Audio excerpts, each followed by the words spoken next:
आपण पाहत आहात बागला वृत्तांत, खबरबात महाराष्ट्राची। निफाड आज दिनांक सोमवार 16 जून 2025 रोजी नाशिक जिल्हा बँकेने निफाड येथील 45 शेतकऱ्यांच्या जमिनीचे लिलाव जाहीर केले होते। ते लिलाव आज हाणून पाडण्यात आले। कृषी मंत्री कोकाटे यांनी बँकेच्या वसुलीला स्थगिती दिली असता तरी बँक शेतकऱ्यांच्या शेतजमिनीचे लिलाव करत आहे। ही नाशिक जिल्ह्यातील शेतकऱ्यांच्या दृष्टीने फार घातक कारवाई असल्याने शेतकऱ्यांच्या कुटुंबामध्ये भीतीचे वातावरण आहे। अशा परिस्थितीत बँकेने सक्तीची वसुली करू नये असे निवेदन बँक इन्स्पेक्टर संजय मानकर, उगाव शाखेचे वसुली अधिकारी कराड साहेब, सहाय्यक निबंधक कांतीलाल गायकवाड यांनी दिले।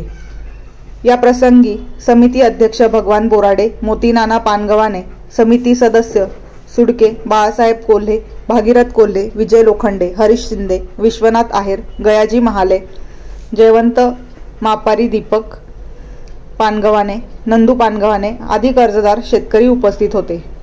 बागला वृत्तांतसाठी संपादक देविदास बैरागी।